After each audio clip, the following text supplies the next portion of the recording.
Bonjour à tous et bienvenue sur la chaîne CapFR. Dans cette vidéo, nous allons vous expliquer l'argent de l'âme et le contrôle des possibilités, année 2011. L'histoire commence alors qu'un homme a du mal à utiliser plusieurs cartes à un guichet automatique. Une carte étrange se détache des autres et est la seule à être acceptée par la machine. L'homme entre le code PIN 666 et le guichet automatique lui demande s'il souhaite conclure un marché. L'homme accepte alors le guichet automatique, lui demande étrangement s'il souhaite choisir un adversaire. L'homme accepte une fois de plus et se dirige vers le quartier financier dans un véhicule portant le même marquage que la carte. Il se retrouve dans un monde différent où un autre homme nommé Mikuni observe tous les gens là-bas. Mikuni se demande si l'argent n'est que de l'argent ou est-ce quelque chose de beaucoup plus ou peut-être est-ce quelque chose de beaucoup moins. Il demande son avis à quelqu'un nommé Q, mais elle ne se soucie que de garder son estomac plein. Pour Mikuni, il explique que l'argent est la chose même qui le relie à ce monde. Il croit que c'est vrai pour tout le monde, mais très peu s'en rendent compte. Sa pensée est interrompue par un homme nommé Masaki qui explique que l'affaire du lendemain a été déplacée à l'instant. Mikuni se demande à quoi ressemble son adversaire cette fois et les deux se dirigent vers la rencontre. Là, il rencontre l'homme du guichet automatique qui révèle que c'est sa première fois et Mikuni souligne qu'il est un mauvais adversaire pour les débutants. Les deux commencent leur étrange bataille alors que Mikuni se moque de l'homme pour son choix d'armes. Il explique que ce n'est pas un bon endroit pour jouer, mais l'homme fait remarquer qu'il n'a pas d'argent pour jouer, mais qu'il a besoin d'autant d'argent que possible. Mikuni arrête l'homme alors qu'il explique qu'il veut la même chose et bat facilement l'homme. De retour dans le monde normal, un garçon nommé Yoga suit un cours dans une université financière alors qu'une fille nommée Inabi l'observe. Elle se demande pourquoi il étudie de manière si obsessionnelle pour un cours différent qui n'a même pas encore commencé et Yoga explique qu'il aime commencer tôt.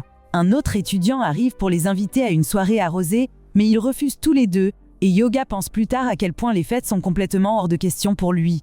Ensuite, Yoga dort dans un train et nous voyons que l'homme du guichet automatique est au prochain arrêt.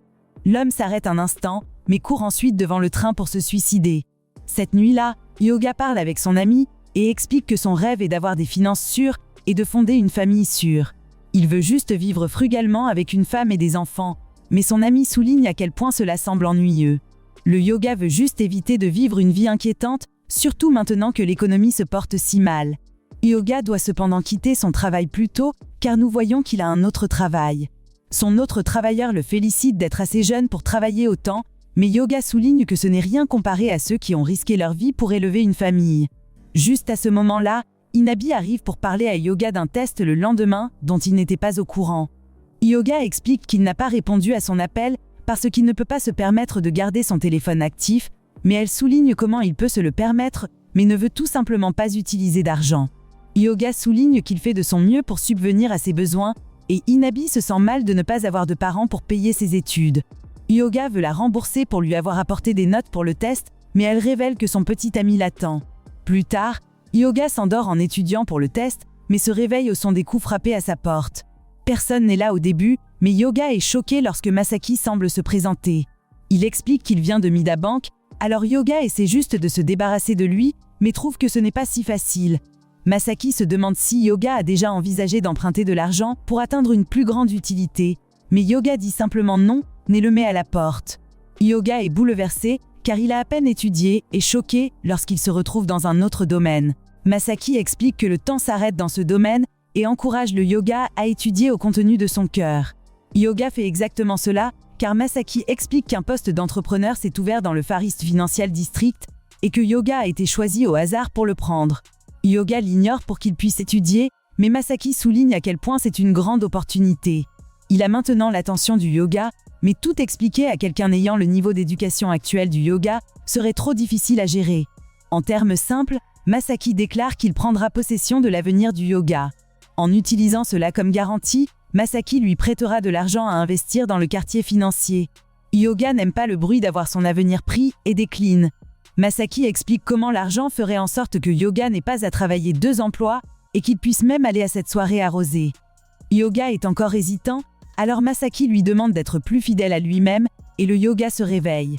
Ce matin-là, Yoga se dirige vers un guichet automatique où il est choqué de trouver plus de 500 000 yuan. À l'école, il explique qu'il a réussi le test grâce à Anabi, mais il est clairement hors de lui.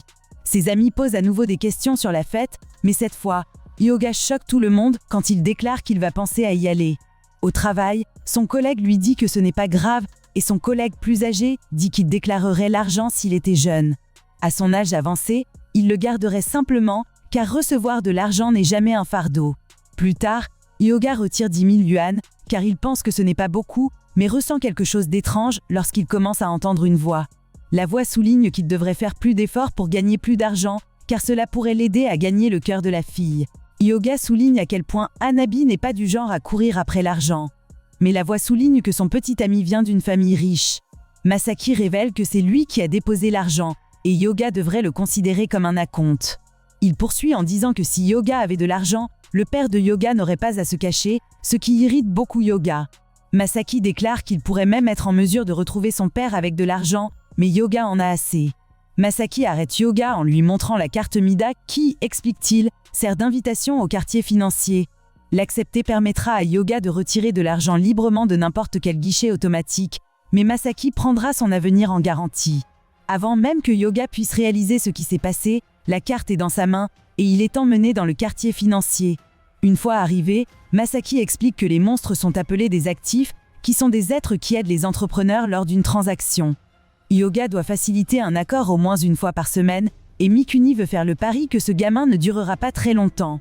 Masaki fait regarder Yoga au recto de sa carte, et l'actif de Yoga semble porter le nom de Machi.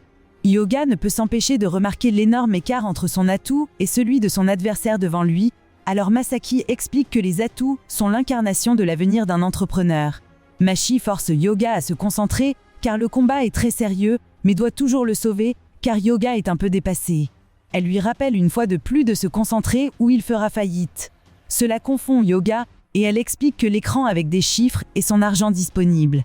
Les attaques de son adversaire sont très puissantes et trouvent facilement où Yoga est caché. Machi le protège à nouveau, mais souligne que ça fait très mal. Yoga veut juste abandonner, mais elle souligne que s'ils le font, tout est fini. D'autres attaques la forcent à protéger à nouveau Yoga, ce qui lui fait subir plus de dégâts alors qu'elle supplie Yoga de s'enfuir. Mikuni regarde sur son écran alors qu'un homme souligne à quel point leur accord est ennuyeux. Mais en tant que collecteur d'informations, c'est un accord qui ne peut être ignoré. Pendant que Machi guérit, elle explique que recevoir un coup diminuera la somme d'argent dont il dispose. S'il dépense de l'argent pour lancer une attaque réussie, il en tirera profit. Yoga est toujours confus, mais n'aime pas la façon dont son adversaire a attaqué et lui demande de lui apprendre à se battre. C'est alors que leur adversaire les trouve et prépare son attaque la plus puissante à ce jour. Machi ordonne à Yoga de couper sa carte tout en disant quelques mots et elle déclenche une attaque si puissante qu'elle détruit toute la zone. Tout le monde est choqué de voir cela et Machi est même étonné. Masaki semble le féliciter pour sa victoire, mais Yoga est juste content d'apprendre que Machi est en sécurité et il la reverra bientôt. Masaki veut annoncer son prochain contrat, mais constate que Yoga est endormi et déclare qu'il le ramènera chez lui juste cette fois. Les spectateurs soulignent à quel point l'attaque a été éclatante et se demandent à quand remonte la dernière fois que quelqu'un qui a été contraint à un accord a réellement gagné. Q semble avoir gagné son pari et souligne que la dernière personne forcée à conclure un accord a été lorsque Mikuni l'a fait pour la sauver. On voit alors que Yoga se réveille chez lui, où Masaki explique que le temps n'avance pas dans le quartier financier et que s'y rendre n'affectera pas sa vie. Il reviendra pour Yoga la semaine prochaine pour son prochain contrat et explique qu'il peut utiliser l'argent librement, mais Yoga commencera à voir le monde différemment. Yoga peut également parler à son atout via sa carte et le fait pour constater que Machi a complètement guéri. Yoga demande s'il peut un jour démissionner, mais Masaki explique que faire faillite le fera bannir du quartier financier. Lorsque cela se produira, le Yoga verra de graves conséquences dans ce monde. Ensuite, Yoga se dirige vers un guichet automatique où il est choqué de trouver 33 millions sur son compte. Il fait un peu de folie sur son déjeuner et Hanabi souligne à quel point il était étrange que Yoga ne fasse pas attention en classe. Ailleurs, Mikuni discute de questions importantes concernant son entreprise, mais est plus préoccupé par les informations recueillies sur le Yoga. L'information ne révèle cependant pas grand-chose et il prédit que Yoga doit être en train de paniquer maintenant. Au travail, Yoga est traité étrangement car il voit une monnaie de couleur noire, mais tout le monde le voit comme un billet normal de 1000 yuan.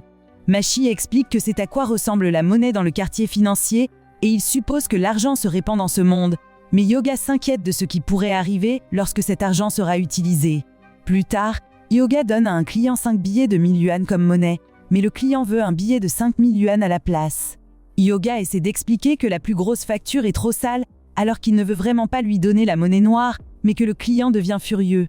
Juste à ce moment-là, Mikuni arrive pour donner à l'homme de l'argent pour qu'il parte et déclare que c'est un petit prix à payer si cela signifie ne plus jamais revoir le visage du gars. Yoga remercie Mikuni alors qu'ils discutent de la façon dont Yoga s'est habitué à travailler 2 emplois. Mais Mikuni le choque lorsqu'il déclare qu'il ne s'est pas encore habitué à l'argent noir. Mikuni explique que l'argent est de l'argent Mida, que la banque Mida met en circulation et qu'il peut se détendre puisque rien ne se passe lorsque l'argent est utilisé. Mikuni explique qu'il est une personne qui utilise de grosses sommes d'argent et que si tout se passe bien pour le yoga, il peut l'être aussi. Yoga souligne qu'il n'a pas besoin de grosses sommes d'argent et qu'il préférerait un revenu moyen avec une famille moyenne. Mikuni explique que Yoga fuit le jeu comme les autres et se demande si Yoga a vraiment juste peur de perdre. Mikuni révèle que ce comportement est similaire à celui du père de Yoga et détermine que la réaction de Yoga montre qu'il fuit cela aussi. Yoga se demande si Mikuni connaît son père, mais il ordonne simplement à Yoga d'arrêter de courir et de se concentrer uniquement sur les possibilités qu'il peut réaliser. Yoga se demande s'il peut être juste moyen, mais Mikuni ne le sait pas et lui propose son aide s'il le souhaite. Une femme nommée Jennifer regarde leur rencontre et se dirige quelque temps plus tard vers le quartier financier. C'est trop tôt pour son marché, mais elle explique au chauffeur qu'elle va là-bas pour observer et il lui dit qu'elle ne devrait pas jouer car rien de bon n'en sortira jamais. Nous découvrons alors que chaque quartier financier est proportionnel à la condition économique de son pays et comparé aux autres, le quartier financier d'Extrême-Orient est énorme. Son atout l'amène à observer un accord et elle regarde Mikuni, tout en déclarant qu'il dirige la ville par les cornes.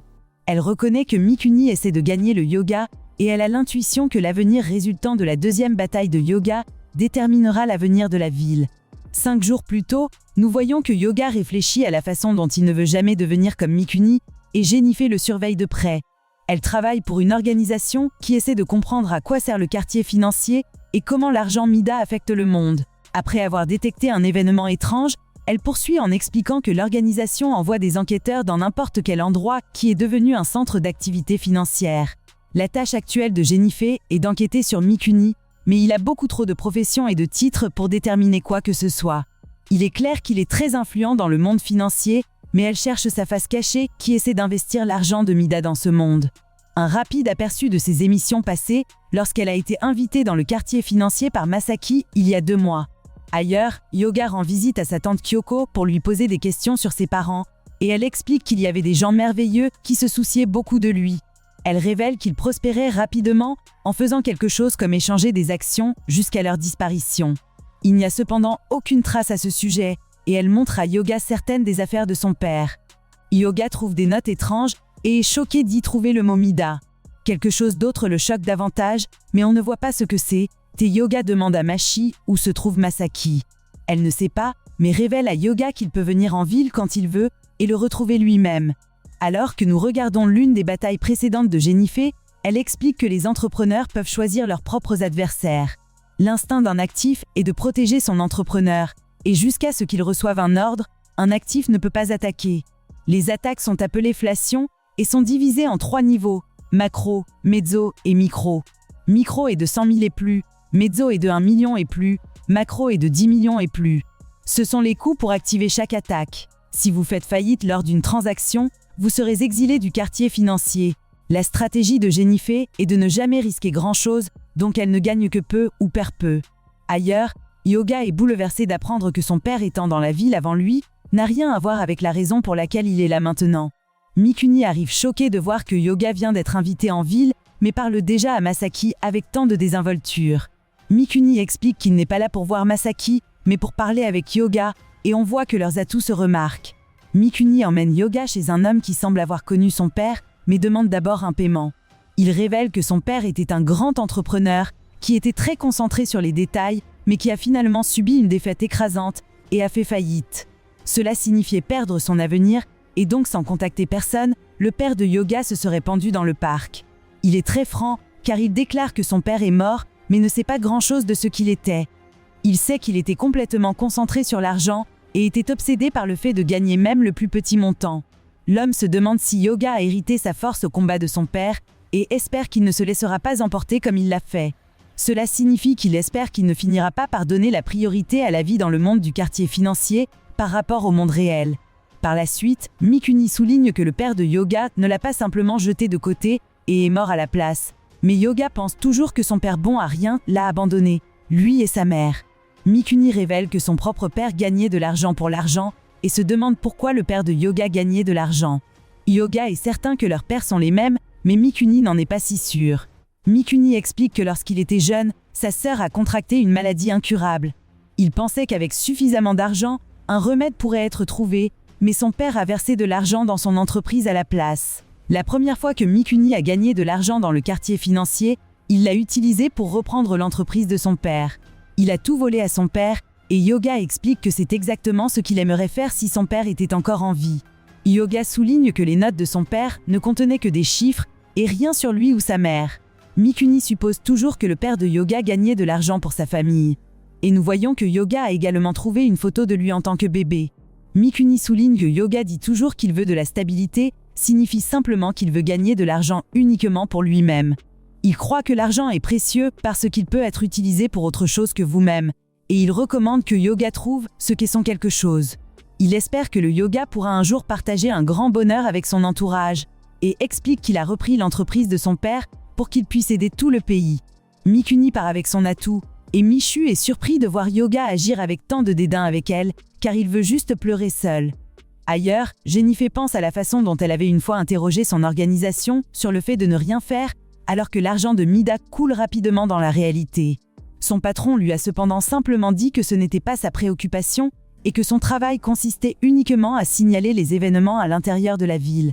Quelque chose ne va pas alors qu'elle se demande si l'argent noir dégoûtant sert à quelque chose et spécule s'il pourrait conduire à une sorte de salut. De plus, quel genre d'effet produit le fait d'avoir son avenir en garantie? De retour dans le présent, nous voyons que Yoga s'est finalement présenté pour son contrat, mais est choqué lorsque quelqu'un déclare à quel point il est surprenant de voir un étudiant dans ce domaine, et Yoga voit que c'est son professeur à l'école. C'est la fin de cette vidéo, merci d'avoir regardé, j'espère que vous avez apprécié le résumé de cet anime.